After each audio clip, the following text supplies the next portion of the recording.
Hey guys, one, two, talk it off begins right now. 1, 2.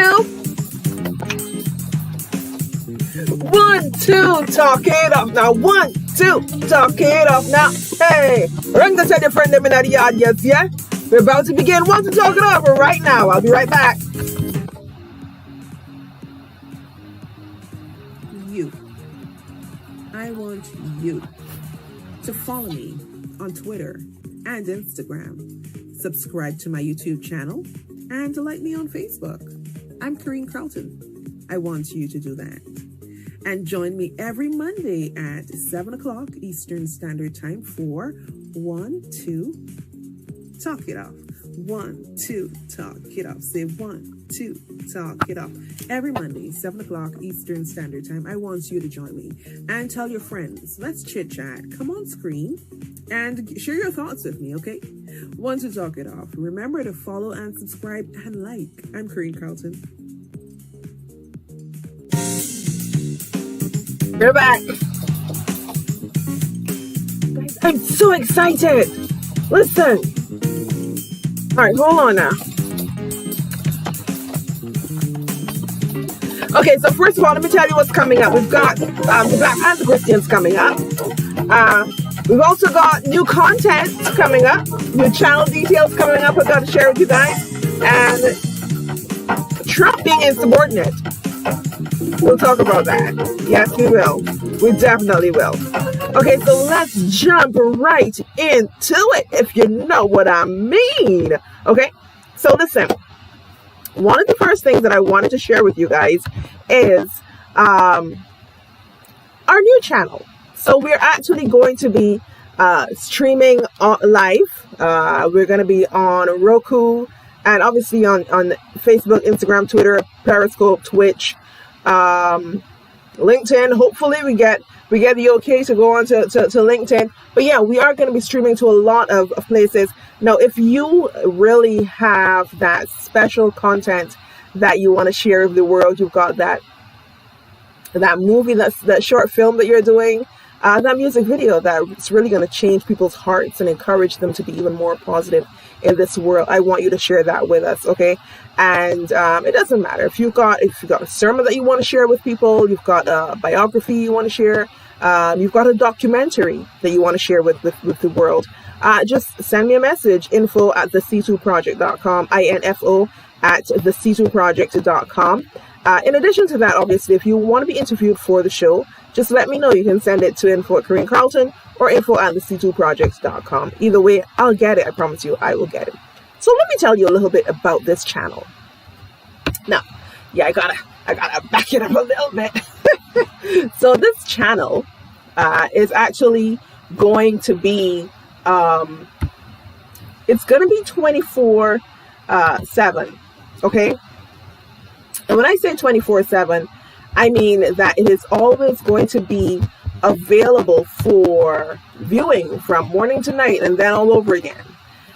Now, so far we've got a few things out there right now. We've got me with a 1, 2, talk it off. We've got some meditations with Andre Daniel on there. And we have a couple of things that we're sharing with people, letting you know what's possible. We are always going to be able to sell advertising space for you because you've got a business that you would like to promote. And there's so many resourceful things that I want to be able to share with you as well. Obviously, in that zone of 1, 2, talk it off, but I want to be able to share it with you outside of that. So other people may be able to come in and share their resources that they may have for their businesses, for their products, for whatever it is, they are going to be able to share that. All right. And I want to be able to do that with you and for you. And make sure that you send me an email, info@TheC2Project or info@CorinneCarlton.com. Our new channel coming on Roku, making it available for everyone. And I'll tell you a bit more about that in just a minute. So make sure you stay tuned. Okay, guys? And make sure that you also share the video. You. I want you to follow me on Twitter and Instagram. Subscribe to my YouTube channel and like me on Facebook. I'm Corinne Carlton. I want you to do that. And join me every Monday at 7 o'clock Eastern Standard Time for 1, 2, talk it off. 1, 2, talk it off. Say 1, 2, talk it off. Every Monday, 7 o'clock Eastern Standard Time, I want you to join me and tell your friends. Let's chit chat. Come on screen and share your thoughts with me, okay? 1, 2, talk it off. Remember to follow and subscribe and like. I'm Corinne Carlton. Are you a business owner? I want to get together with you. I want to be a part of your team. And you see, the reason why I had a pause is I want to make sure that I have the words right. Because you see, if we get together and we work together, we can only be stronger. If you're interested in being my partner, send me an email, info@CorrineCarlton.com for 1, 2, talk it off. On our website, on Instagram, on Facebook, on all our social media, we'll make sure that you're seen, okay? So email me, info@CorrineCarlton.com to be a partner, be a sponsor. Let's be a team. Okay, so we are back. And first of all, I want to be able to share this with you. Okay, now here's the thing with this. I want to share with you, first of all, obviously what's happening right now with John Lewis. We know that he's passed. And we have to be able to remember who he is. And when I first heard about him, obviously, I didn't know who this person was. And clearly there was a reason why I didn't know, because obviously familiarizing yourself with the history of the United States. Now, one of the very key things that I picked up on was that he actually helped to organize Martin Luther King Jr.'s first march. And why is that impactful to me? Because it meant that he wasn't just there for the first march. It meant that he and King were together before that, not just a few days before or something. They had a little history together to be able to actually do this, for him to say, listen, yeah, let's come together, let's do this. I know there were a couple of people who would have been quite fresh on the scene when it came to rights and all that sort of stuff. Now, the thing is with him, that really encouraged me to really dig a little deeper about this march was the march. And if you ever think about when you are you're going to do something for the very first time, it takes a whole lot of stamina. Not stamina to see how long you can last, but the strength that it's going to take out of you to be able to move forward and continue moving forward. It may only be for a short time, but the mere fact that you're able to continue moving forward, to be able to run the race, is a big, big thing. And a lot of us, we don't usually have the gut, the stamina to really take it through to the end. Or just take it through.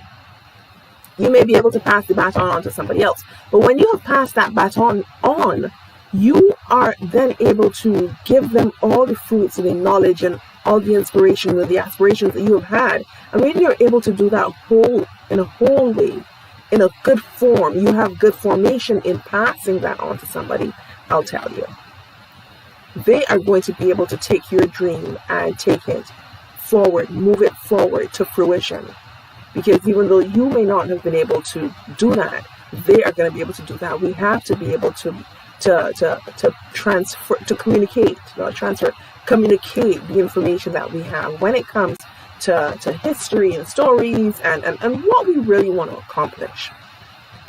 Sometimes it's hard because a lot of the times what's in your heart and your passion has not yet connected with what's in your head.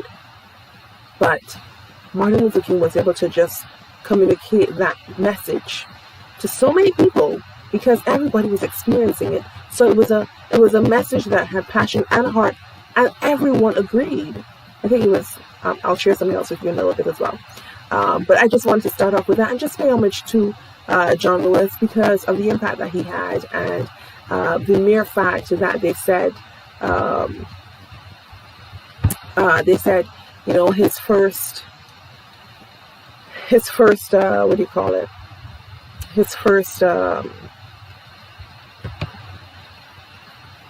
march, you know, was when he planned that march for Martin Luther King. And then it was really heartwarming that they were able to give him his final walk on that road of sound, the bridge, that they were able to give him that final walk. I think that was really good, and that was really impactful. And I don't want to muddy the waters too much, but the mere fact that the President of the United States decided that he is not going to go to the funeral for whatever reason. I don't know the reason. Some people say he's been golfing. Some people say he just didn't feel like. It doesn't matter. But no, he's not going. No, I don't think so. He's not going. And that's really disappointing that that happened. But it's good that he was able to, not he, but John Lewis was able to leave a mark on this earth. You know how much I feel about people being able to leave a mark on this earth, and one that is worth it. One that is really worth it for people to be able to share who they are and what their heart has when it comes to the future of this world. Okay, and John Lewis, he definitely was able to do that. So I'm glad that he was actually remembered in a good light, and I really appreciate that he was seen in a good light as well, regardless of everything else that was going on with the other people that may show up. You know, it's okay. It's quite okay. All right. So we'll be right back in just a few seconds. Yeah, give or take. All right, we'll be right back. Are you a businesswoman? I want to get together with you. I want to be a part of your team. And you see, things about a positive light, I want to make sure that I have the words right. Because you see, if we get together and we work together, we can only be stronger. If you're interested in being my partner, send me an email, info@KareenCarlton.com to talk it off. On our website, on Instagram, on Facebook, on all our social media, we'll make sure that you're seen, okay? So email me, info@KareenCarlton.com to be a partner, be a sponsor. Let's be a team. So we're back. Thank you guys for staying, and thank you for remaining where you are. You heard the girl, right? Remember to share that video. Okay, so listen, I'm so excited about this right now. Woo, I'm so excited about this. Oh my goodness. So excited. All right. So I think I've got this down pat to where I'm going to be able to, look, it's a lucky thing that I did this, to share this with you guys right now. We hear it over and over from investors. I wish we bought it. That's not what I want to share with you guys, okay? What I want to share with you is, when I started off, I told you I wanted to talk about the Black Panther story, the Christians in the Black Panther. So here it is right now.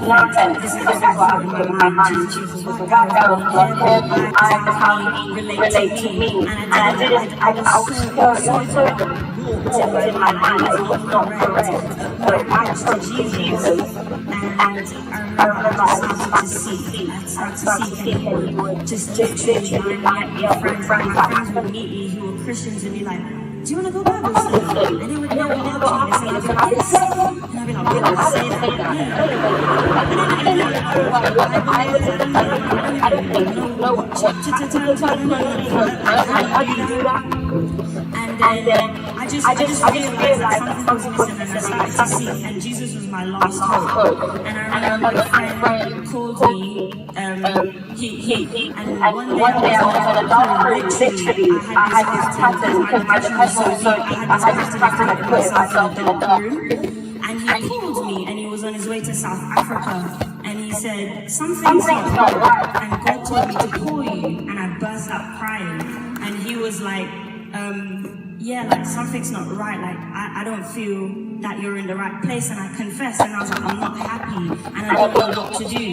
And he said to me, well, there's Jesus. And I was so like, how do I relate to this Jesus you talk of? Like, I don't think that's for me. And he was just like, at least try. He's like, I tried and he helped me. So he gave me, he said, I'm going to give you Matthew 6:33. And then he said that I should seek first the kingdom and his righteousness. And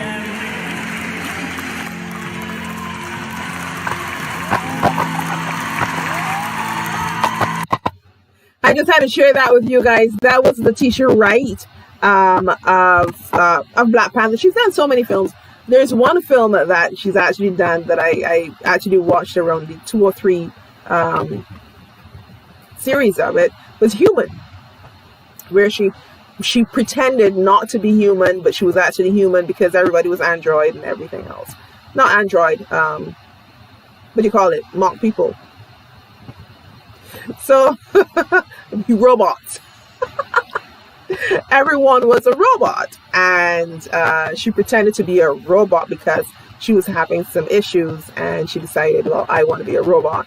And she pretended to be a robot, put contacts in just to look like the robots in the film. And it turned out that she was actually human, but she did it so well. So I wanted to share that with you guys because, and she's young. By the way, she is of Guyanese heritage, just in case you're wondering. So a lot of people are able to really maintain who they are and are definitely not ashamed of letting you know where they came from.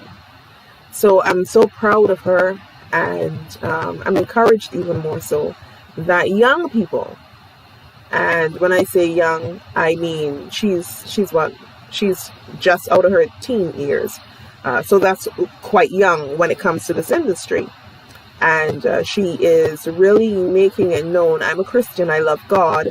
And you heard what she was saying about she identified Christ as a white man with blue eyes. Well, how was he going to know who I am? It really spoke to knowing your relationship with Christ. And then the mere fact that she was able to say, well, but he doesn't look like me. But understand that really does not affect her relationship with Christ unless she allows it to. And she was able to really just fix that really quickly. And I really appreciated her honesty, her confession, and she is again continuously letting the world know that Jesus Christ is real. Whatever color you give him, whatever style you give him, whatever picture you give him, Jesus Christ is real. I'm telling you, he works miracles. You heard me with that. When we play those songs, that worship session, remember to spend some time in worship and prayer with Christ and meditation and focusing on what the Word of God has to say, no matter how busy you are. Okay, no matter how busy you are, find the time to sing a praise, as well as, not just sing a praise or say a prayer. Sing a praise as well as say a prayer, as well as exhort and exalt. Trust me, God is going to understand when you do it in that time frame. All right. So yes, I really appreciated, and I fell in love with everything that she was saying, because again, being encouraged that people are willing to share Christ. When we're willing to share Christ, other people are going to be willing to accept. If you're not very willing to share it, right? Well, I mean, here Jesus said that real after all, if you're not really wanting to share him with everybody else. A friend actually sent me the Pilgrim's, I forgot the name of it, but it was the Pilgrim, and the guy's name is Christian, and how he goes through the entire thing, and he goes through the path. He finally gets all these obstacles, and mud is fair and everything is keeping him back, and so on and so forth. We're all going through this life, and we're going to have so many things that are going to be stopping us from getting where we want to go, and they're going to try to encourage us not to do it. But it's up to us to decide that we definitely want to do it. And when we do decide to do it, we are going to get to the stair. We're going to get to the door. The door is going to open when we knock on it, and we are going to receive the help that we called for. So it's encouraging again to hear a young person, such a young person, regardless of fame, because I strongly believe that she was a Christian before she became an actress. She obviously talks about, if you ever have a chance to go check out the video on YouTube, Letitia Wright, or you may call it Leticia, you might get to see when she's talking about at one point in time when she went to a film. It's like one film after another film after another film, and when she was going to one in Toronto, she heard a voice say, "You won't be doing this for a while." Well, not those exact words, but something to that effect.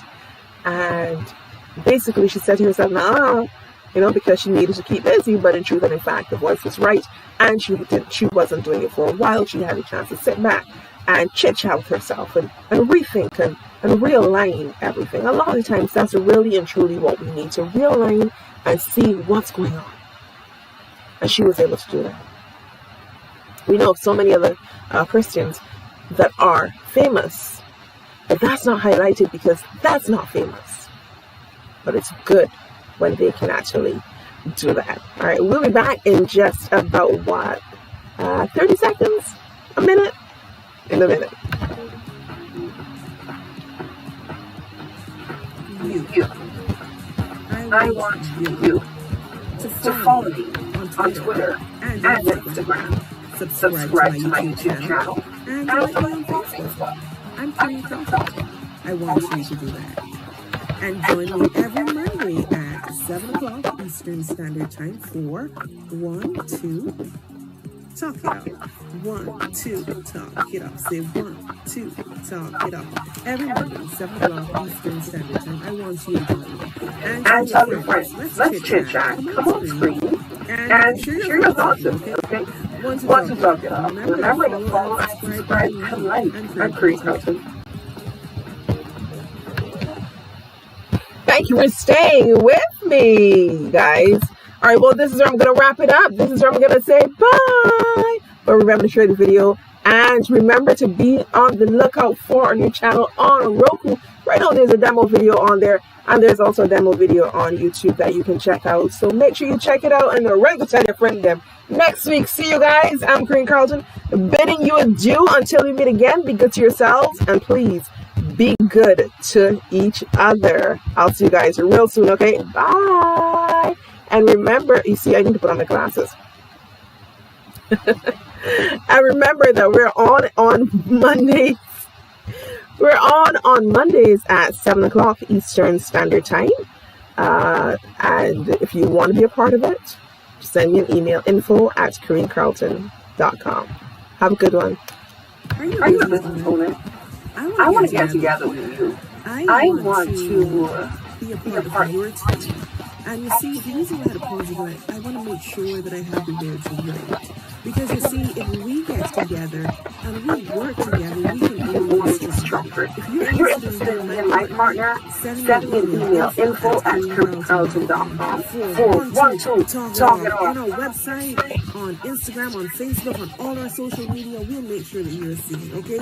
So email me, info@KareemCarlton.com to be a partner, be a sponsor. Let's be a team.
One, two, talk it off now. Hey. 1, 1, 2, talk it off. Say 1, 2, talk it off. Say 1, 2, talk it off. Now, it's about to begin right now, yes? Hey, hey, oh. Oh, guys, listen. I'm so happy to have my theme song. Yes. I'm Queen Carlton. Thank you for joining me. Once you talk it off begins right now, guys. Run, go tell your friend them, yes? Oh! Okay, listen. First, I want to start off by sharing with you my most favorite worship songs. Well, some of my favorite worship songs, I should say. I have so many. And then I want to talk about some stuff that's going on in the news. We'll be talking about that in just about 5 minutes right after I tell you about my favorite worship songs. And I'll also share with you some updates on COVID-19 and some assistance that you might be able to get. Okay, so make sure you stay tuned and stay locked on. Want to talk it out continues. Or run, go tell your friend them we're about to continue.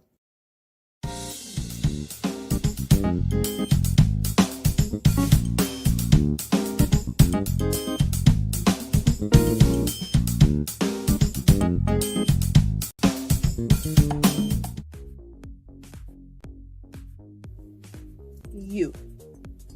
I want you to follow me on Twitter and Instagram. Subscribe to my YouTube channel and like me on Facebook. I'm Corinne Carlton. I want you to do that. And join me every Monday at 7 o'clock Eastern Standard Time for 1, 2, talk it off. 1, 2, talk it off. Say 1, 2, talk it off. Every Monday, 7 o'clock Eastern Standard Time. I want you to join me and tell your friends. Let's chit chat. Come on screen and share your thoughts with me, okay? Want to talk it off. Remember to follow and subscribe and like. I'm Corinne Carlton.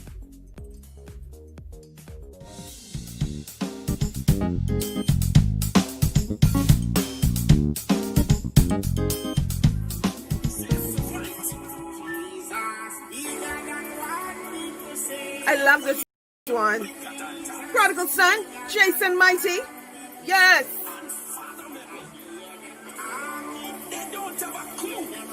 Running up their mouth. Jesus bigger than what people say, yes. Jason Mighty and Prodigal Son, yes.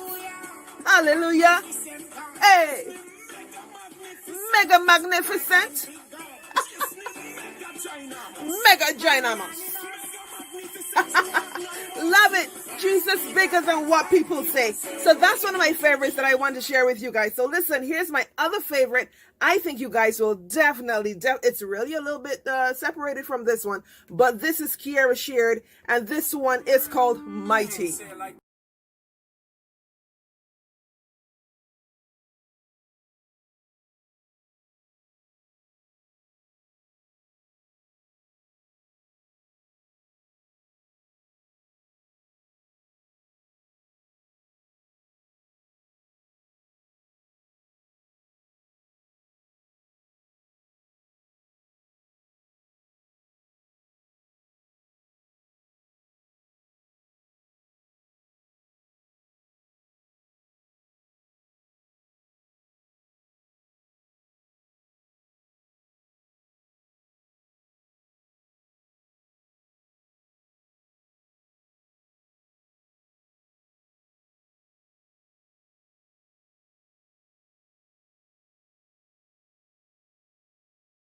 That I really want to share with you guys. That one's Kiara shared with Mighty, and then we're gonna just go all the way over here a little bit to the right and give you the Newsboys. This one is called Miracles. You guys know this one from way back when, right? I mean, way back when. Worshiping the Lord God right now, yes?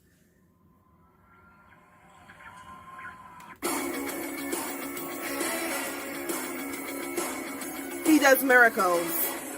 I know. He cures diseases. Anything's possible. We're gonna see miracles. Yes.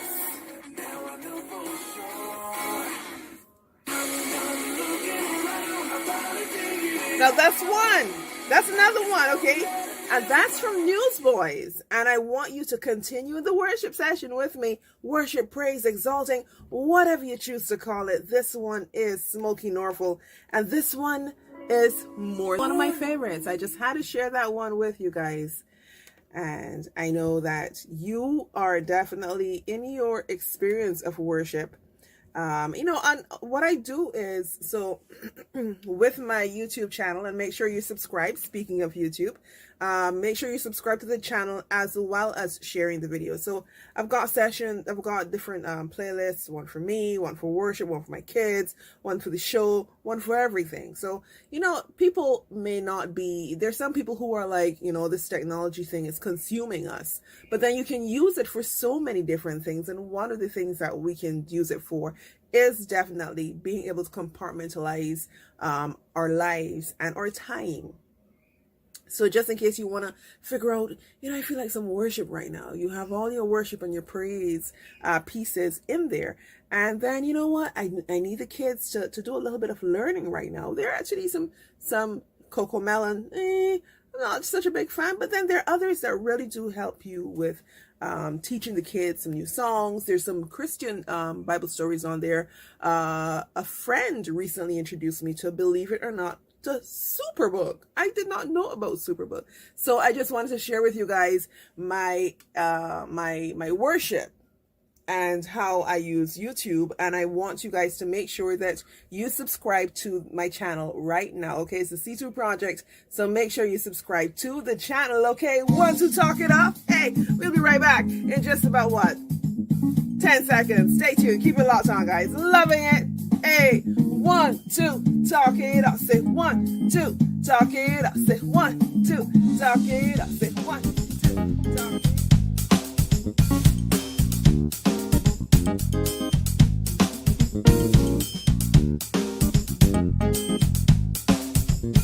Are you a business owner? I want to get together with you. I want to be a part of your team. And you see, the reason why I had to pause is I want to make sure that I have the words right. Because you see, if we get together and we work together, we can only be stronger. If you're interested in being my partner, send me an email, info@KareenCarlton.com for 1, 2, talk it off. On our website, on Instagram, on Facebook, on all our social media, we'll make sure that you're seen, okay? So email me, info@KareenCarlton.com to be a partner, be a sponsor. Let's be a team.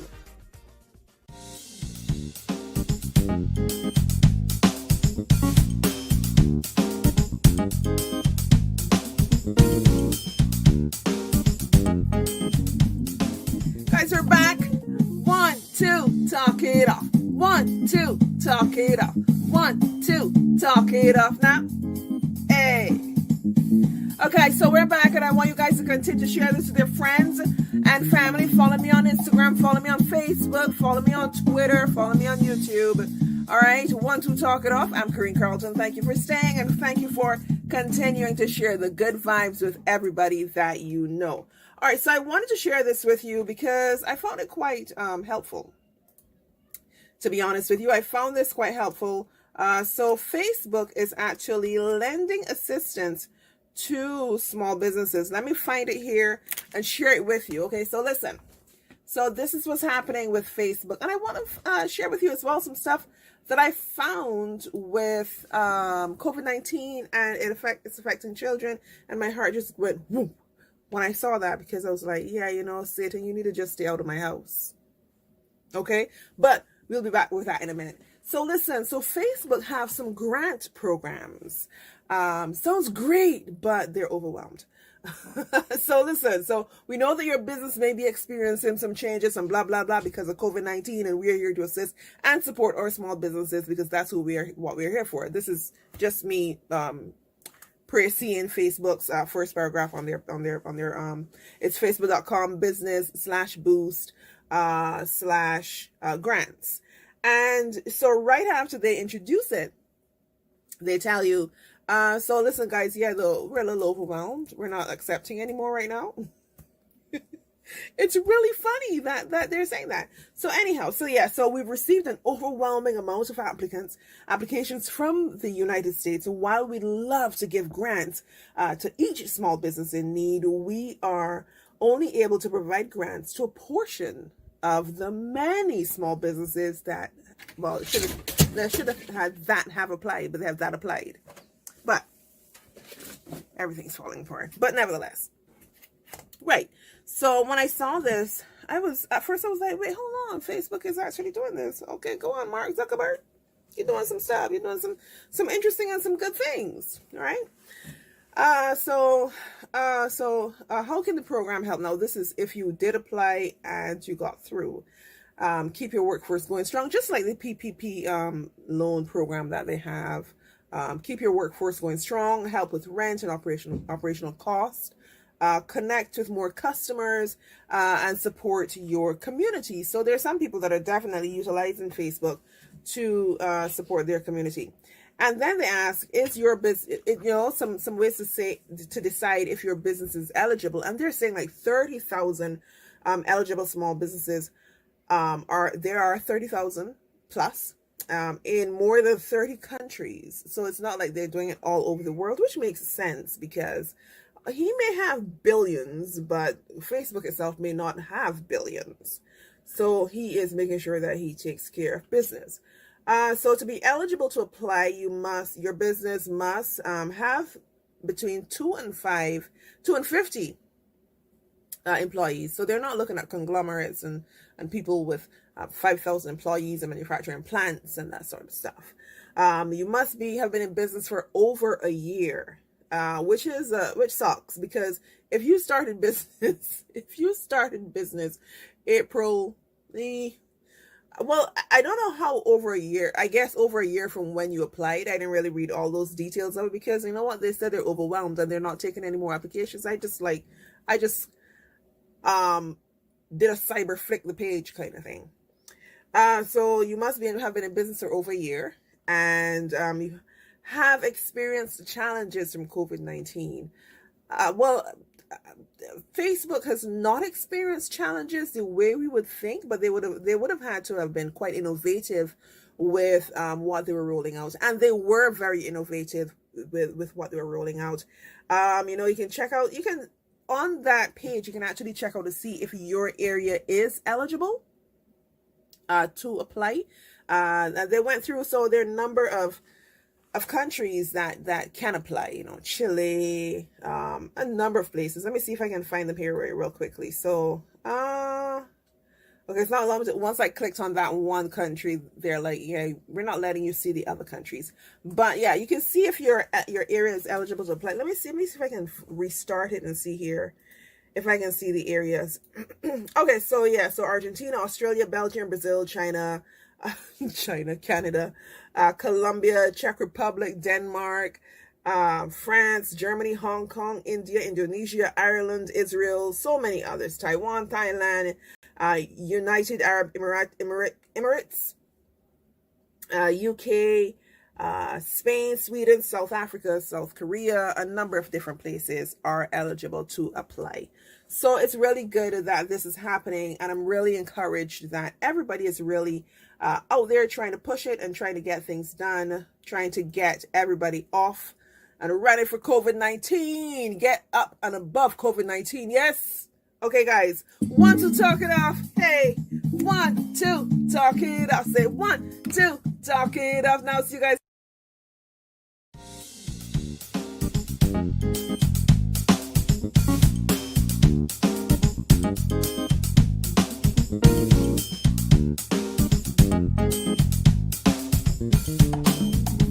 We're back. 1, 2, talk it off. Say 1, 2, talk it off. Say 1, 2, talk it off. Run, go tell your friend them. Yes. Facebook, Instagram, Twitter, YouTube, wherever else you can think of that I can put this. Let me know. Help a sister out. Share the video as well, okay? Hey. 1, 2, talk it off. Yeah. Oh, and guys, just in case you're interested in advertising with Want to Talk It Off, send me a message, info@Kareen Carlton. It's right there, info@CarenCarlton. And let me know you're interested in advertising. We've got sponsorship of the entire show. We've got sponsorship of 30 seconds, 20 seconds, a topic. You can also do that. Just let me know what you're interested in, and I'll send you some additional information. Yes. 1, 2, talk it up. Now, 1, 2, talk it up. Run, go tell your friend them. All right, so let's get back onto the topics at hand. I promised I was going to share with you some stuff about some kids that are being affected by coronavirus right now. And, you know, the news actually first came through New York, because it seems to be the hub of a number of different things that are going on, but including COVID-19, because they had is it before or after California? I'll tell you about that in a little bit. But they had a large number of deaths due to COVID-19. So just about 20 children were affected by COVID-19 in New York. And they had to be hospitalized from ages like 2 to 15. Now, the thing is that they're saying this is pediatric multi-symptom let me call it right. Pediatric multi-symptom inflammatory syndrome. They're likening it to so many other things. And they say that they also have quite a few cases that were reported in Europe. But I guess that everybody wasn't really connecting the dots. And they said, you know, not all the children who are showing symptoms of this are testing positive for COVID-19. There are also some who are showing symptoms, exact same symptoms, but they're testing negative. And the interesting thing about this is they're saying that it's similar to something that they've seen before. And it's strange that they've seen it before and they're now talking about this. I'm petrified. I'm petrified. Right. So petrification is not going away anytime soon. But anyhow, so clinical features vary depending on the affected organs. So it's not just affecting, it's a nasal thing, or I've got a fever. It's a little bit more. They've noted features of a Kawasaki disease or features of shock. The full spectrum of the disease is not yet known, so they're still checking it out. They're having fever, elevated levels of inflammation throughout the body. Some have been admitted to pediatric intensive care units. And the good thing about this is that so far they have not had any deaths, which is really good. So they're really keeping an eye on it and really trying to keep it under. I'm saying too much, right? But they're really definitely trying to keep it under control. Obviously, we know that everyone is trying to keep COVID-19 under control as well, because it's affecting everyone globally. So we have to make sure that we, keep it under thumbs and everything. So the highlights. This highlights the importance of the efforts to support scientific community, perform research and for therapies and a vaccine.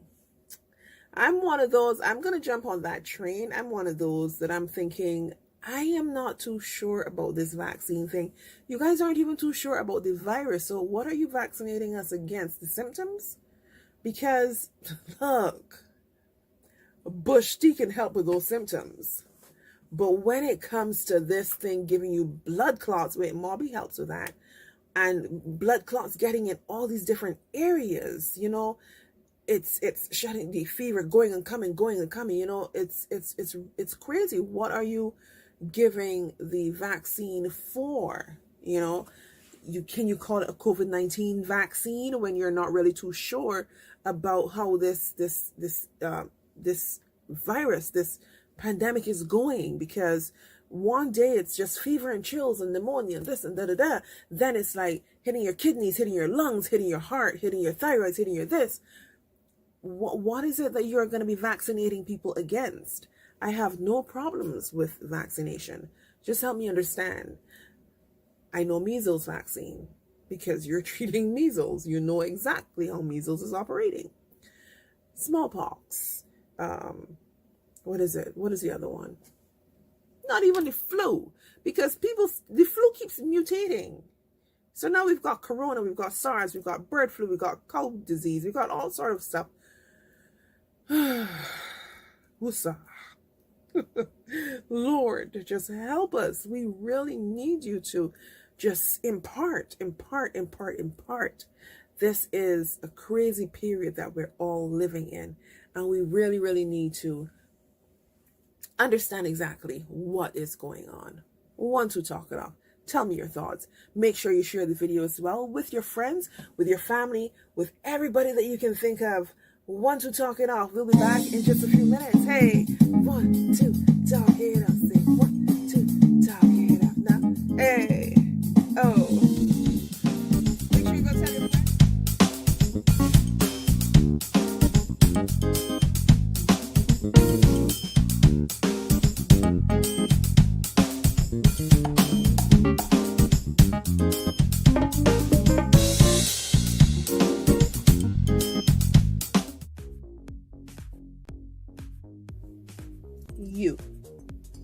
I want you to follow me on Twitter and Instagram, subscribe to my YouTube channel, and like me on Facebook. I'm Kareen Carlton. I want you to do that. And join me every Monday at 7 o'clock Eastern Standard Time for 1, 2, talk it off. 1, 2, talk it off. Say 1, 2, talk it off. Every Monday, 7 o'clock Eastern Standard Time. I want you to join me and tell your friends. Let's chit chat. Come on screen and share your thoughts with me, okay? Want to talk it off. Remember to follow and subscribe and like. I'm Kareen Carlton.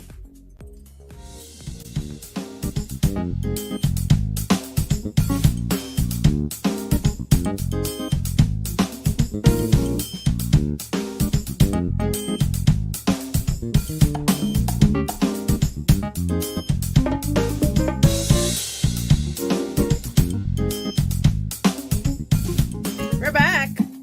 1, 2, talk it off. Say 1, 2, talk it off. 1, 2, talk it off now. Hey, oh, hey. Okay, guys, getting on to the meat of the matter. You know, we got to talk about some stuff, some serious stuff. Some really serious stuff here. And the reason why I call it serious stuff is because President Trump said he's been taking it. And you know, once I say that, you guys know exactly what I'm talking about. Okay, so let me tell you what I'm talking about here. Ladies and gentlemen, gotta clear the throat, yes? So, WHO, WHO, World Health Organization, they are pulling the brakes, not completely calling it quits or anything. They're just pausing right now on the trials with hydroxychloroquine. And they're saying right now, obviously we know that President Trump is backing this and he's calling it a game changer and everything right now. So they are, you know, just pausing on trials for it, on hydroxychloroquine and chloroquine, because they say it's supposed to help with fighting COVID-19. So they're putting a pause on all of that right now. And a lot of trials are looking to see if it's effective in actually really fighting COVID-19. I just wanted to put that out there because it's really interesting that President Trump is taking it. He said he's been taking it for a few days, for a while now, and then he recently said he's going to stop after 2 days or something, or something like that. I guess he really tries the drug, and I guess he had his people do the research on their people and their drugs. So, you know, for them, everything is okay. And everyone has concerns about it, but he'll be all right. He'll be all right. He's President Trump. Yeah, he'll be all right. So, there's some other things I wanted to share with you, and I don't think many people are paying attention to this because everything is just blurred. Everyone is seeing everything through the goggles and the glasses of COVID-19. Oh, you see how clean my glasses are? I've been paying attention and cleaning them. Right. Oh, by the way. So, Prime Minister Netanyahu, Prime Minister of Israel, he actually appeared in court. His trial has begun on charges of bribery as well as a fraud and breach of trust. He's also been making a combative statement aimed at the country's justice system. So, the Associated Press, they had actually shared information and reported that he also addressed the charges he faces at a press conference, claiming that he's obviously innocent, and he's claiming them to be an effort to get him out of office. And wouldn't every single leader say that if someone is bringing up serious charges like this against him? Because believe it or not, he's not just going to be removed from office if he's found guilty, but also he would be, he might have to face some time, because it's big white collar, but it's very, very serious for a leader of a country. So, I stand before you with a straight back and head raised high, he reported. The objective is to dispose a strong right-wing prime minister and thus remove the nationalist camp from the leadership of the country for many years. And this is what he has said. So the media, he's saying that the media is continuing to deal this nonsense. So everyone is always blaming the media.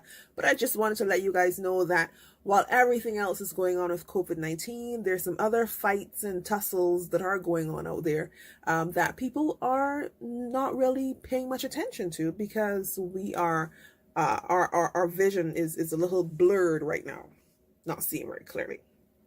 Okay, so I just wanted to share that with you. And I'm going down the line a little bit. This is my last segment here, and I'm going down the line a little bit. It's going to be a little bit longer, but so Patrick Ewing, he is out of the hospital after his coronavirus diagnosis, and this is really good news, because he's not the youthful. So he would have some time on his body, but obviously he's been coaching and everything, but he's recovering at home, which is really good. After just a short stint, it was a weekend stint in the hospital, but he's at home now, and he obviously staying in connection with ESPN and everybody, which is where I'm getting my information from, that he is doing well. And he wants to thank everybody. He's doing well. He's been treated really good, taking care of him, and so on and so forth. So he has been really doing well. The mere fact that he was able to get out of the hospital and be able to go home and recover is really, really, really good. Now, there's something I want to share with you. Do you know the Prime Minister of New Zealand, Jacinda Ardern? Young, in her 30s, and really doing well. Her country actually received, they experienced an earthquake. It was a 5.8 earthquake on shake on the Richter scale, and she said it was quite a shake we had there. It was quite a shake. I think so too. 5.8. That's a lot of shaking. No matter the size of your country, that's a lot of shaking. So yeah, it was just really interesting. Everybody thought, that her response to it and everything. And so I was reading her response. I remember 2007, Barbados had a nice shake, a really solid shake. And I don't remember what it read on the Richter scale, but I remember where was I? I was working, what was the name of the spa? Indulgence? Yes, that's the name of the spa. I was working there. It was in St. Peter. So I don't know how many of you are familiar with Gibbs Beach in St. Peter, Barbados, on the west coast. But so the spa is, you've got the bar on one side, like literally on the beach. You've got the street, and then you've got the spa. And so everything is suddenly deafeningly quiet. There wasn't a sound. There was no sound. It was really interesting that this is the experience we were having while an earthquake is about to happen, or is occurring, I should say. Not while an earthquake, it's about to happen. And all we were thinking of was, whoa, this is really quiet. And then apparently we heard stories of people experiencing it. And then a bunch of us just looked over the wall at the water. If you poured a glass of water and you set it on the table, that was the stillness of the ocean, which is bizarre because the ocean isn't really still, but that was the stillness of the ocean. It was so still you could barely see any ripples. All you can see was the light just permeating off of the sheet of the water, and that was it. No movement, no wind, no birds, no dust, no nothing. And we said, okay, so this isn't really happening, that isn't really happening. But here's the other thing. That was a period when my body was going through a whole bunch of things. So I'm sitting on a pedicure stool, and the guys would always be joking about different little things, playing pranks and stuff. So I felt a little dizzy. I was like, so I just took a deep breath and I was good to go. And then I was like, I felt like my stool just moved. So I turned, man, Corey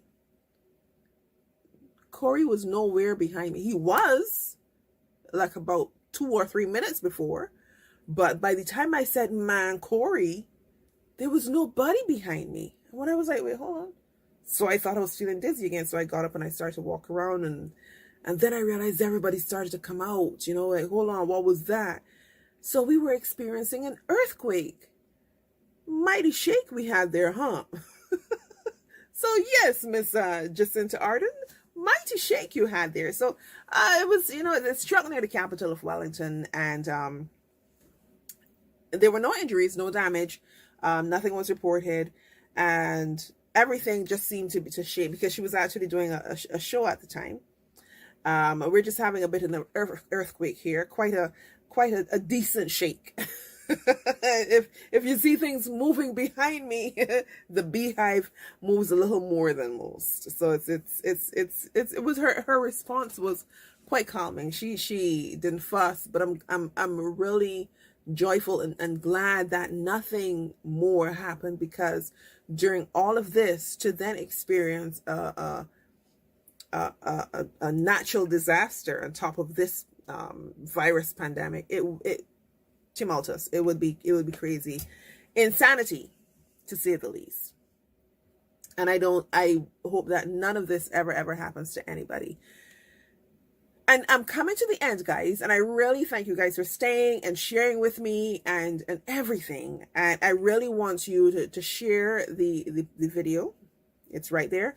The link, share the page, share everything that you can to let everybody know about 1-2 Talk It Off. Now, before I go, I want to express my condolences to the Atkins family. A lot of you don't know Derry. I remember first, so let's start off. The passing of Derry Atkins. And you see me with a smile on my face, because very few people can leave this earth with an imprint on the earth.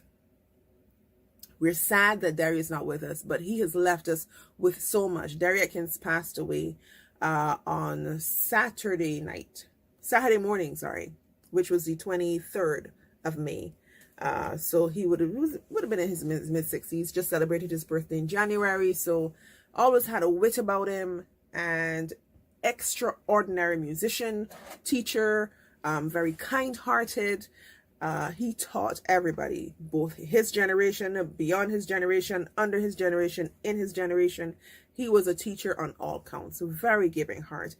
I had the opportunity to call him a friend and work with him as well. And just my entire experience from I was 13 when I first met Derry. And so it's a friendship that continued into womanhood. And he was also one that encouraged when it comes to maturity. He was one who would help and teach and show you different things. And you would call his phone and you would hear, this is inspiring to me, welcome to Wednesday. And, he starts out with this, you have reached my phone, and and so please don't waste my time, and and you know exactly what to do if you would. All of this in a 30-second message, he would say all of these things, but still encouraging you and letting you know, listen, don't waste my time. So it was great and inspiring to be in the same company with a gentleman like this. And he lived in Barbados for a number of decades, and then he went back home to his country of Guyana.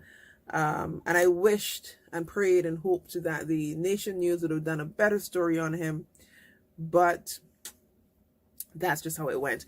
And in Derry's memory, I remember when I worked with him with, I did some commercials, wrote some commercials for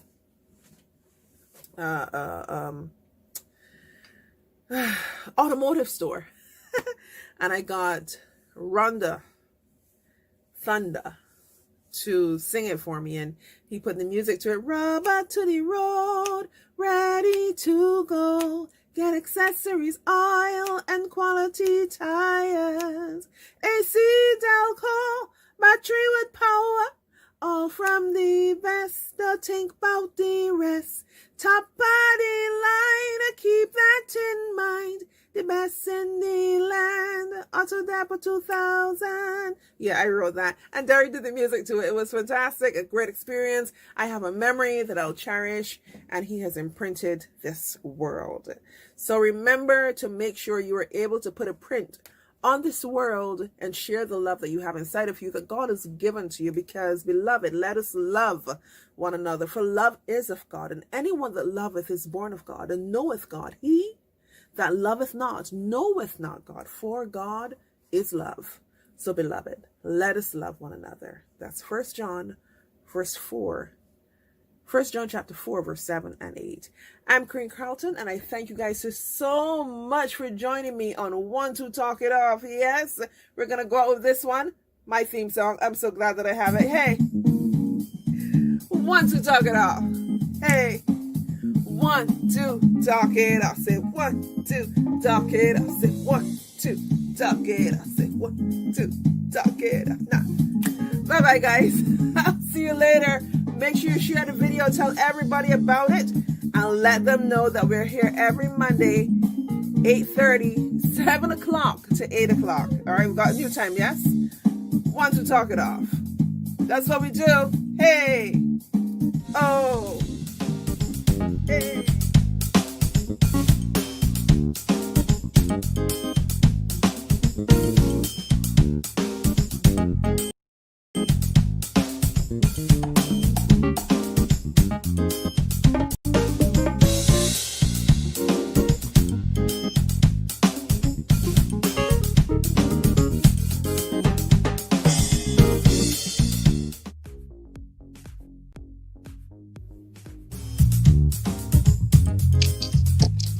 Okay, and we're back, and I know some of you can't hear because we have Gabriel Christian with us on Instagram. Attorney at Law, Gabriel Christian, thank you for joining little old me. I really appreciate this. We appreciate you concerning yourself with the important issues of the day, as in the George Floyd murder. So we give thanks for your wisdom and for your public service. Gabriel, it's still happening. Just today, there was a guy that was pressed until he was unconscious.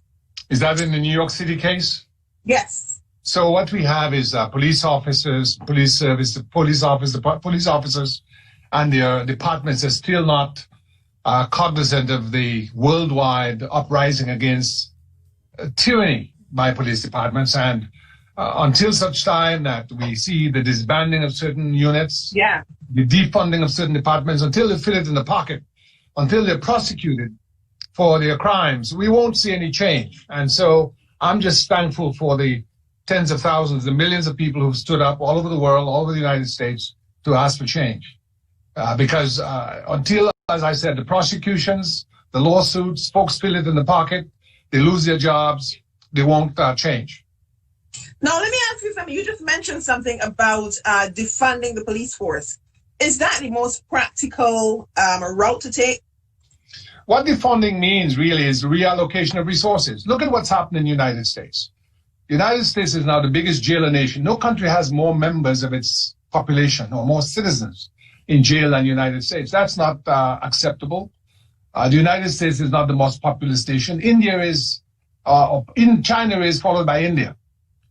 Right. Yet we have the biggest jail population. There's something wrong with that picture. This is the point with liberty and opportunity. And once you enter the system, you never leave. Even when you're released, you now have a criminal record. Correct. Criminal record. If it's a felony conviction, you can't vote. You can't serve on juries. So you essentially, you've lost all rights to citizenship. Okay? And so, aside from the right to vote and the right to serve on a jury, which are hallmarks of citizenship, you also have a record that means even McDonald's and Wendy's and JCPenney's and BJ's are loath to hire you. And so if you're cut off from the economic mainstream, what does that mean? You're unable to take care of your needs. You're unable to take care of your family. And so what do you have to do? It's a cyclical process, right? You have to live. So if you can't work, you have to survive. So then you get back into the cycle of criminal conduct or what is considered criminal activity, and you're back where you started. So we have to break the back of the criminal industrial of the criminal justice system, which is really criminal, in that where you have. I gotta pause you there 1 second. Use the word criminal industrial, although it was an error, but it's almost like correct because it's almost like an industry when you think about. New form. It's a new Jim Crow. In the old days, what happened after the Emancipation Act and the Civil War ended, in the South in particular, they would arrest black folk on simple trumped-up charges and put them into jail. And once they were in jail, they would use them in what are called chain gangs to do work on public work projects at no pay. So slavery continued by other means. And so what you have now in the criminal industrial complex, posing as a prison system, is you have a whole universe of mainly black males and other people of color being used as cheap labor by major corporations. So there are major industries now that are traded on Wall Street that are in the prison industrial complex business, which is really criminal because what it has done is it has used corrupt policing, because you have to understand the main point of contact between the ordinary citizen and the system is the police. So if at the point of contact you have bias in policing, right? People who are black are going to be targeted. People who are white are going to be given a pass.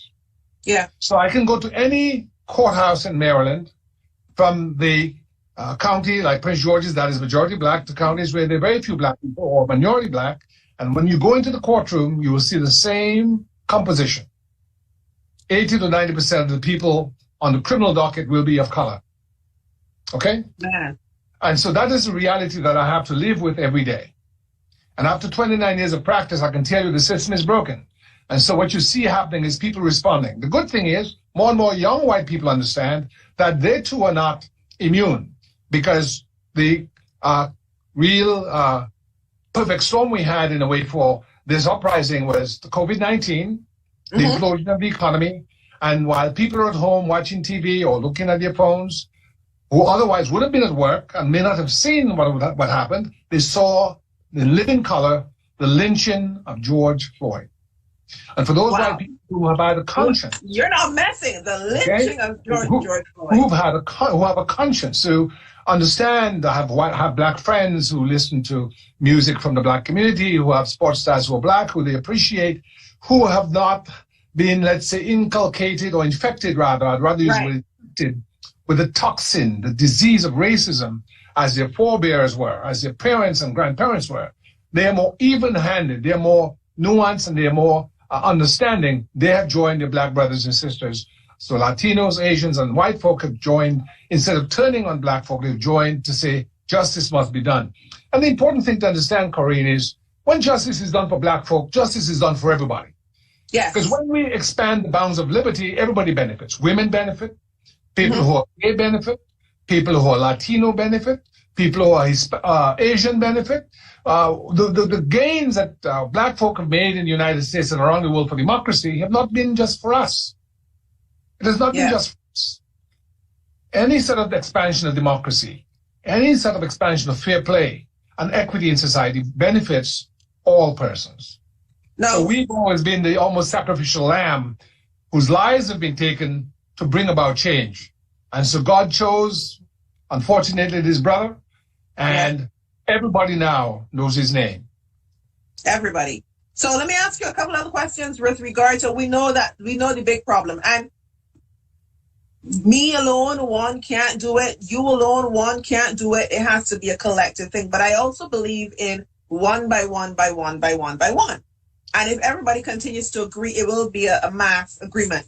Now, driving down the street, and I'll be honest with you, I'm hoping that I never have to really ever go back out on the road, because I'm fearful that just one day I might not put on my indicator. I may not be on the phone or anything, Sandra Bland. And a police might decide he's going to stop me. I can't ask him, oh, why did you stop me? Because it's going to, an argument is going to ensue. So what do you suggest when simple things like maybe crossing a lane, not putting on your indicator, forgetting your tag is 1 day old, past its expiration date? What is your suggestion for this? Well, first of all, I always say to my friends, my family, and others, a police officer is a public servant, not a public master. And the police departments ought not to be the repository of petty tyrants going around terrorizing the community that pays tax dollars into the coffers of the public till to afford them a salary. Okay? Mm-hmm. What has happened for too long is that the police officers have ceased being public servants and have become petty tyrants. So people now fear them and don't respect them, and there's a lack of trust between many communities in the African American and other working class communities and the police, and that should change. So there needs to be a move to take away funds, defund police departments, and put that into education. Defund police departments, put that into workforce development, in IT, in aviation technology, in engineering, so that young people can have the ability to earn a living wage. Right. Because the reality is, when an average young person, and when I say young person, I stress that because overwhelmingly senior citizens are less likely to commit crime, okay? Crimes are usually committed by people under the age of 50, okay? Mm-hmm. You can get young people to be equipped for the economy of the 21st century, as opposed to equipping police departments with military weapons and armored cars and tanks to blow into people's homes at night without a warrant. You're setting up the country for conflict between public servant and the citizenry. So we have to move away from the militarization of U.S. policing and take monies away from that militarization and place it in education. Education that is linked to workforce development. We need to have more competent workforce development programs so our economy can turn out the technology workers, the informatic technicians that can allow for our economy to be more resilient, more innovative, and more productive. Right. Because right now, a lot of the innovation is taking place in countries other than the United States because too much of our resources is caught up into wars overseas, militarization of police departments at home, and the underfunding of public education. So that's where I want the money to go to. It's not a question of just defunding, but reallocating funds from militarized police forces to educating citizens in a way that can have them be more socially useful and employed in vocations that the economy needs. When you do that, aren't you going to be introducing a privatization of the police force? No, not at all. You're not going to do away with the police force. You're still in the police force with a forensic lab. Where was it? By making it a private entity? No. The police, that's what's happening now, unfortunately. Jails, many jails now, Corinne, if you didn't know, have been privatized. That's what we want to stop. Jails must remain within the public space. Policing must remain within the public space. We're not saying to turn the police forces into private entities. No. We're saying take the funds, or at least a significant amount of the funds that are now dedicated to the police forces, and place that into education. But the police force or the police department, I like to use department or service because when you use the term force, language has power. And when you use the word force, then, it connotes you forcing yourself on the citizens. Let's say the police service. So the police service or the police department must now be more focused on community policing. That is, going to schools, working with communities, working with boys and girls clubs, having the police be a public servant. And then you have the need for detectives if there are people like Jeffrey Dahmer and serial killers like Mark Bundy, and you need to do the forensics in the lab to track down real cold-blooded killers. You need people to do that, okay? Right. Because you'll always have a certain segment of every population that's just incorrigibly evil, that commits murders and so on, bestiality and so forth. You need that. It's about trying to just be uber radical and just do away with institution that is still needed for people who just don't want to follow rules of property ownership and just want to break into your home and so on. You need that. But what you need to get to by defunding is a balance. Right now, it's out of balance. Because what you're doing is you're putting all these people in jail. You're not training young people in the way they should be trained. You're imprisoning them. You're incarcerating them. And they're coming back out. They can't stay in jail forever. And they're coming out as broken men and women. Yeah. And broken men and women, they do broken things. And they go back in the hopper. So you're in a cruel cycle that must be interrupted by this massive outpouring of social dissatisfaction with a broken system. The system is broken. It can't be simply fixed with a Band-Aid or a paperclip. It has to be rethought. It has to be reimagined. It has to be reformed and restructured in a way that makes it more democratic. You cannot pay someone as your public servant to guard your community, and you're fearful of that person. Something's wrong with that picture. The police officer is your friend. And the thing is, it's not even, so this is what I'm saying. I'm thinking that there must be some form of or some sequence of actions that if I'm stopped, I'm thinking, okay, so if I'm stopped, here's what I do, make sure I have everything ready. Because Jackie Carter Let me tell you the sequence that I propose, that I recommend for all my clients. First of all, don't fight the police on the street if you can avoid it. I mean, if you have to fight for your life, defend yourself. By the way, you have a right to take up arms against the police if they are trying to take your life without due process. You can defend yourself against the police. What is due process? If comes into your house and you don't know it's police and they shoot, you shoot back. You have a right to do that. Okay. Okay? But if you're on the road and you're driving, police put their lights on. My advice, you pull over, preferably in a lit area, because police officers now are so out of control. My fear is you're in a dark area, they could kill you and claim that you did something wrong. Try to pull over to a parking lot of a lit area, gas station if you can, fast food joint if you can, somewhere where there are people. Because what if George Floyd had been caught where there were no persons? Correct. Okay, that's the distrust that the police He's one of those that we heard of. These are one of those that we heard of. The police departments across the United States have created a culture of distrust. And they're not only brutalizing black people, we get the worst of it, but they also brutalize white people too, and Hispanics. Yes. So I would say drive over to an area that's lit, where there are people, keep your hands, before the police come up on you, get your license out, get your registration out. Because you don't want to be making any movement when they're next to your window, because they'll kill you and say that you're reaching for a weapon. That's what they do. That's what they did with the gentleman a couple of years ago, Fernando Castillo, who had a license. Right. I remember that. He had a licensed weapon. And the guy just killed him. Murdered him right there on Facebook. So one of the reasons, you see, this is why I want to ask you this. And I'll say I have a fear.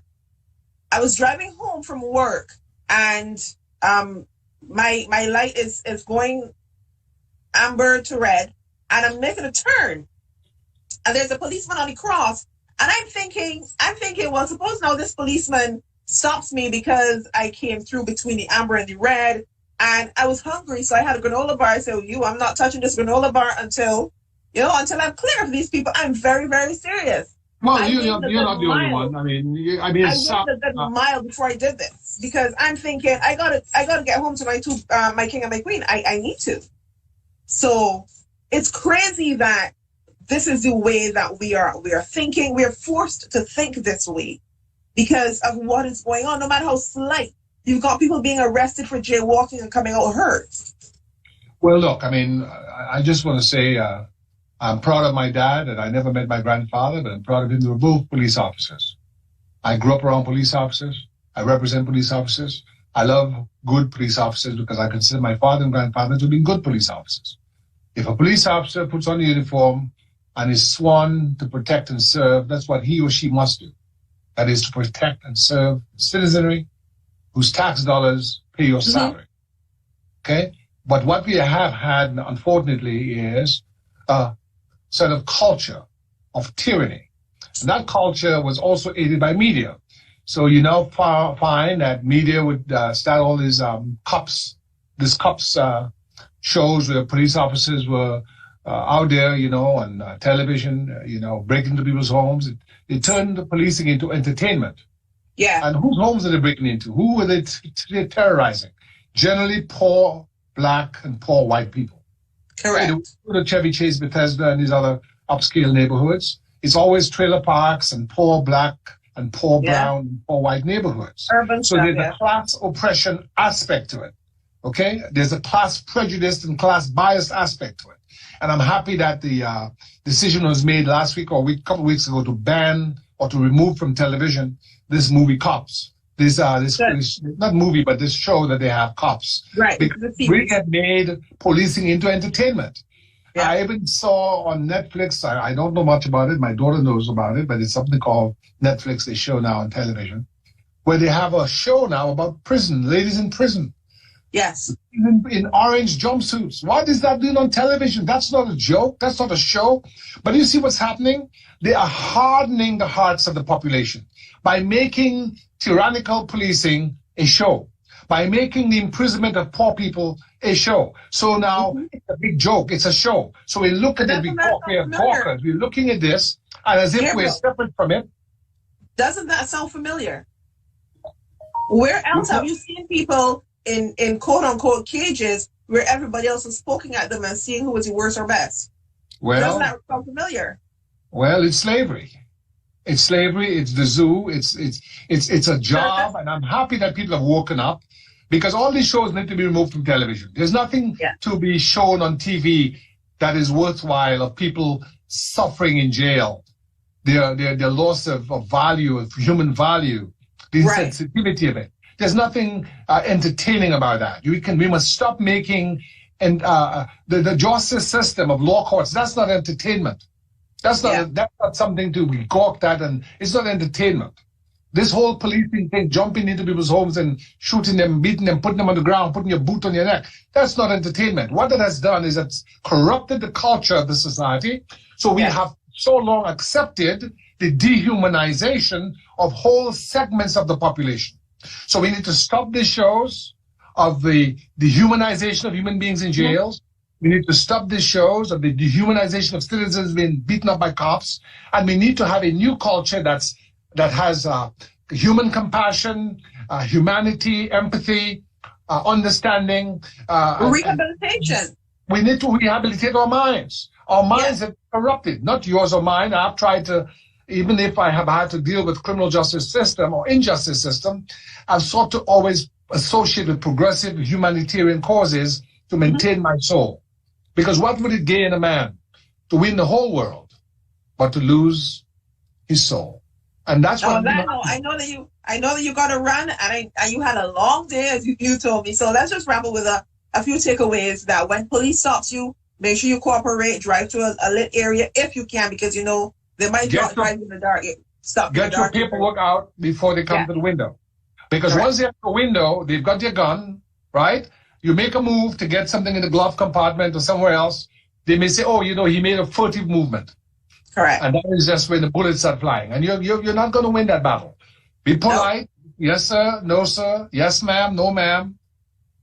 Take your ticket. Don't argue. Get a lawyer and fight it in court. Yes. Because at least then you still have a life. You are an attorney that people can get in contact with. Yes, indeed.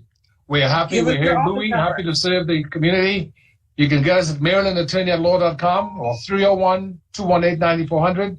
We're happy to serve, and we ask all the legislators, both for the state and federal level, to really engage police reform that will allow for the expansion of democracy and not the growth of tyranny. Because right now, The police departments need to be defunded. The monies need to be reallocated to education, workforce development, and police need to be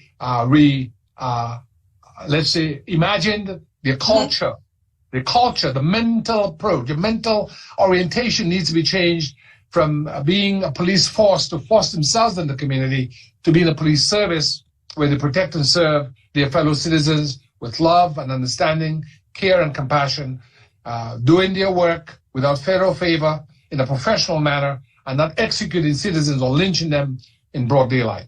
In broad daylight. Thank you so much, Gabriel. Thank you very much. Go get some rest. Thank you.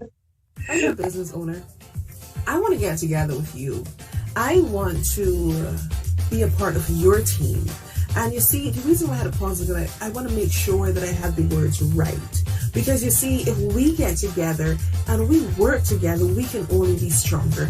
If you're interested in being my partner, send me an email, info@KareenCarlton.com 412 Talk It Off. On our website, on Instagram, on Facebook, on all our social media, we'll make sure that you're seen, okay? So email me, info@KareenCarlton.com to be a partner, be a sponsor. Let's be a team. Subscribe and like. I'm Kareen Carlton. Hello, everyone. We've got our IG. Listen, we have a guest who's coming up joining us in just month. a few seconds. And we sure could use your help. And his name is Arturo Tampin. What are we going to be talking about with Arturo? Well, oh, hold on. My light is all you know. So we're going to be talking about jazz. Then we'll talk about Caribbean jazz and its fusion. And we'll talk about a few other things as well. So make sure you stay tuned. Make sure you join us. And he is just about ready to be with us. I just got that message there from him. All right. So, So got Arturo on with us right now. Arturo, thank you for coming on with 1, 2, Talk It Off. Hey. Can I send you a virtual hug, a big virtual hug? Hold on. Oh, you got it? Thank you. You're welcome. Now, Arturo, I had this entire thing planned, and it's not going how I want to go, but this is what I want to share right now, okay? Quit cruising. Ready? Because that's one of my favorites. Oh, wait, here it is.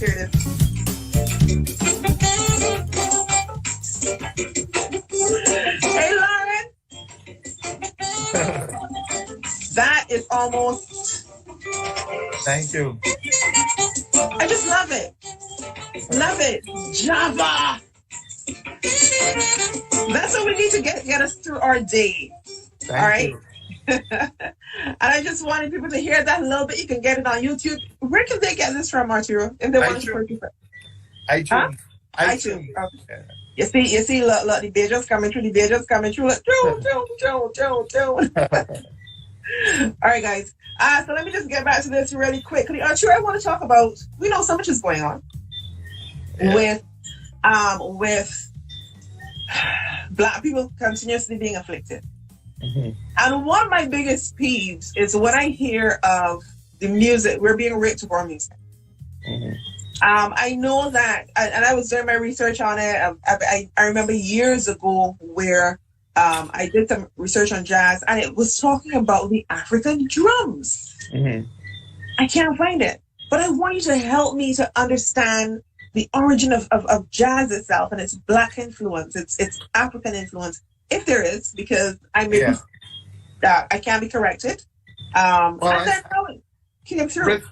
Rhythmically, European music was usually mostly either or. It was either like a march tempo, which what they call 2/4 or 4/4, right? Or it could be based on a waltz, which is 3/4. Now, basically, what that means is a beat might be four.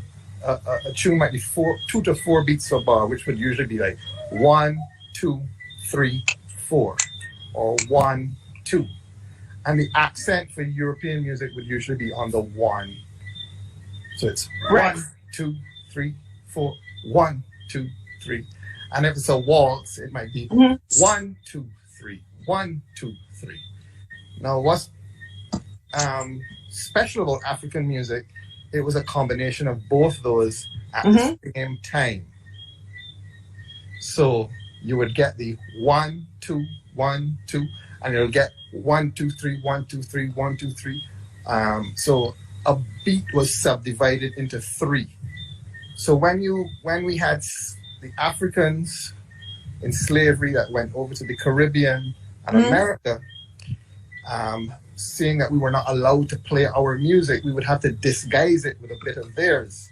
And I think that's the start of the marriage of the European rhythms and the African rhythms. Of course, we would be doing folk music, calypso, and there would always be elements of improvisation, which is basically what jazz is about. Right. No. One second. Not right now. I'll finish. No, when you say that, because they didn't allow us to play our music, so we had to disguise it. Yeah. I remember hearing stories of when the Africans used their music as a communication, as a message. Correct.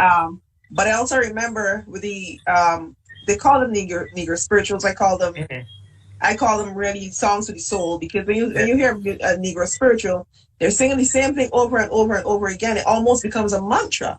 Yes. How they're doing it, because it really allowed them to get through there. And when I think of what jazz is, I've sit and listen to jazz, and I realize you can actually just get lost in what you're doing and just continue doing it without any problems. I'm not saying that jazz is a Negro spiritual, but I'm saying that the work that it does on the mind is of a similar MO.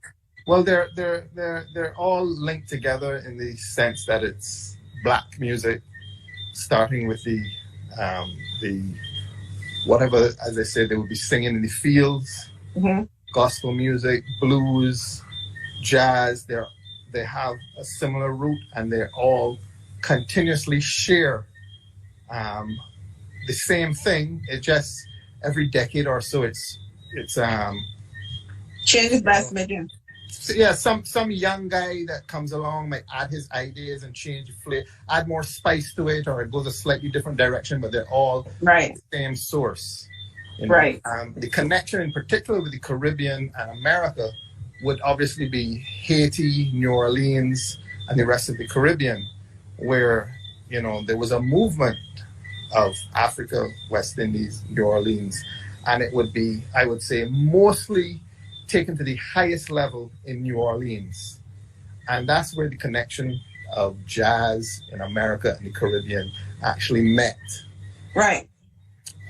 If you go to New Orleans, or you're from Barbados, you will see there's a lot of similarities with a simple thing like going down Baxter's Road. I know guys from New Orleans that been to Baxter's Road and felt like they were in New Orleans, you know. And so, you know, there's that similarity in the source of the music from the people. Right. And to this day, a lot of the greatest jazz musicians come out of New Orleans, you know. So I remember reading that this one I need your help with. I didn't really read it completely. They said jazz used to be spelled not J-A-Z-Z, but J-A-S-S. Why?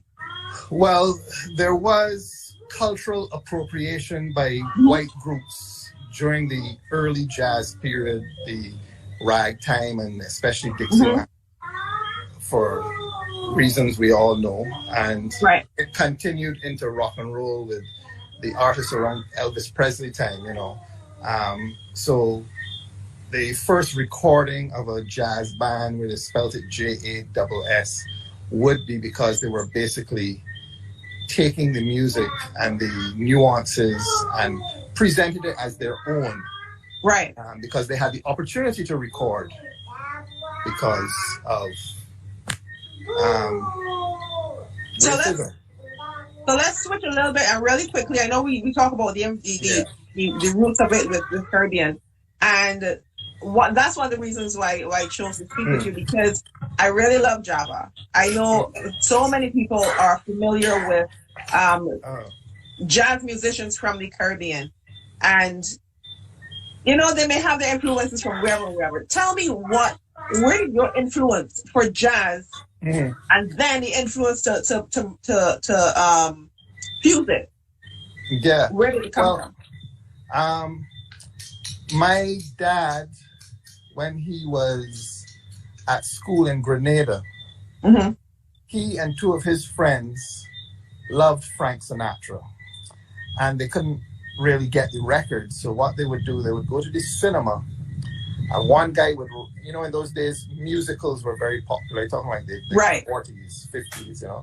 So one guy would write the first line, the next guy would write the second line, and the third guy would write the third line.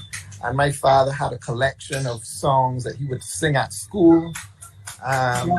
When he left Grenada, he went to Aruba and he went full into photography because that was his dad's business. And his dreams of probably being a singer were not possible. But he was heavily into Frank Sinatra. Then he went to Trinidad and England, you know, and he was working as a photographer, but he had to start collect lots of jazz. By the time he was back to Barbados, met my mom, got married, we had a set of records that he would listen to every day, every weekend. So from the time I was a kid, I was always hearing John Coltrane, Duke Ellington, Count Basie, all these jazz musicians, and I couldn't stand it. I was like, why is he playing this nonsense every day? But as it turns out, listening to that music, by the time I really wanted to play music, 12 years old, playing clarinet in the cadet band, and I was playing violin as well, and I picked up saxophone as 15. A lot of things were effortless for me because while I was listening, subconsciously I was working out all these details. So by the time I picked up saxophone, I never had a lesson. I just started playing it. And I was show off. You're just showing off now, man. No, it was just, what I'm saying is, if you grow up listening to music, you know, it's like if you grow up in a house where your father speaks French, your mother speaks Spanish, the next door neighbor speaks Russian, you have a good chance. Pick up a thing. Yeah, so it was just my dad had a great record collection. As simple as that. That gave me a little advantage. That's all it was. And obviously, when you live in Barbados, but you got to fuse a little bit with saying. Well, yes, I grew up. I mean, actually, my first calypso gig, I would say, was working in the Untouchable band. This was Mac Fingal and Plastic Bag. I was actually in that band playing in the horn section for about a year or two. I remember. And Fingal said, you know what? Even though you're only in your early 20s, I want you to be the musical director. Well, that kicked up a big fuss because all the other guys, horn guys, were big, hardback policemen. Yeah. They were like, I don't want to listen to no little boy telling me nothing. But, you know, Fingal is a guy who has his ideas and stuck to them. And I got that opportunity to be a musical director for a while. And then I moved out of that and went into pop and R&B with little bands around the island. And you know, I actually love lots of music. Jazz is really my passion. Right. Because, like I said, I grew up on it, and it's actually the most challenging. When it came to recording, it's technically challenging. There's a lot of things that happen spontaneously, so you have to be ready for it in terms of your ears and your fingers and everything. But in terms of recording, it didn't make sense me doing exactly what I was already listening to, because I wouldn't be bringing anything to the game. So while playing in Splash Band, which was a reggae band, doing jazz stuff at the Waterfront Cafe, a retired business guy from London who loved reggae and also loved jazz used to see me playing at these two different venues, and it was actually his idea. Why don't you fuse reggae and jazz and do an album? And that's where the whole thing started. So I did the first recording with Eddie Grant, and then we went up to London, and I did the second recordings there, and we finished everything in London. And then I got distribution through Tough Gown in Jamaica. Then I got a licensing deal in Japan, and I was touring America. You know, it took off. If I was doing another kind of music, I might not have gotten the attention because there were already thousands of saxophone players playing. You know, I agree. Yeah, I agree. But you've been busy, and I definitely am glad we're going to get the opportunity to talk again and really let people understand. You know what, this this whole thing about our music, they keep ripping us, and somehow people just need to know a little bit more about where, what, how, why, and some other ways you can get this music. It's not just going willy-nilly and seeing who could play or whatever it is. Sometimes it's just really accessible right at our fingertips, and yours is available on iTunes. Yes, and sometimes you have to give it a chance, because you can walk into a venue never hearing jazz before, and it will take a special artist to be able to communicate with you, because remember, these guys spent 12 years, 25 years working on something. You're not always going to get it in the first 25 minutes of hearing jazz right. the first time, you know. So I've actually put some people onto your stuff, because there's some people in the US who are, they love, well, they say they love jazz until they realize, all right, no. And then you give them another taste of something else, and they go like, oh, okay. Good. So I'm putting them onto you, but we're going to chat another time. Thank you so much, Arturo, for being here. All right. And have a good evening. You all too. right. Enjoy. All right. Guys, I really appreciate you guys joining us on One to Talk It Off. Remember to join us every Monday at 7 o'clock Eastern Standard Time on Instagram, Facebook, Twitter, YouTube. Well, not Twitter, but Periscope. Still working on our little kinks here, and still. You. I want you to follow me on Twitter and Instagram. Subscribe to my YouTube channel and to like me on Facebook. I'm Kareen Carlton. I want you to do that. And join me every Monday at 7 o'clock Eastern Standard Time for 1, 2, Talk It Off. 1, 2, Talk It Off. Say 1, 2, Talk It Off. Every Monday, 7 o'clock Eastern Standard Time. I want you to join me.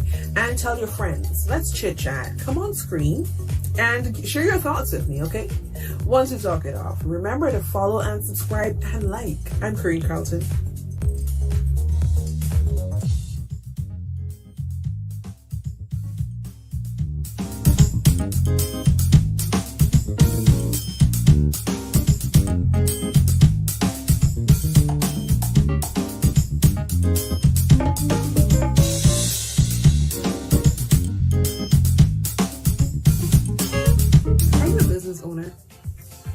Together with you. I want to be a part of your team. And you see, the reason why I had to pause is that I want to make sure that I have the words right. Because you see, if we get together and we work together, we can only be stronger. If you're interested in being my partner, send me an email, info@KareenCarlton.com for 1, 2, Talk It Off. On our website, on Instagram, on Facebook, on all our social media, we'll make sure that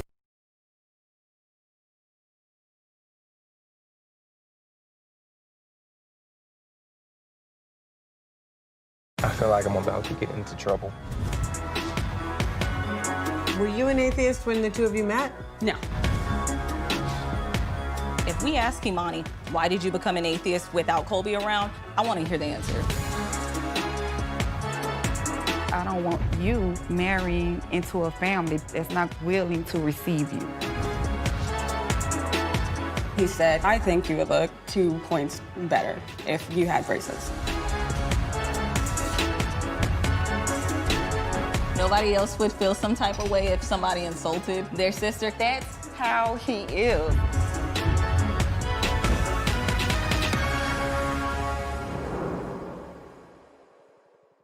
I'm excited.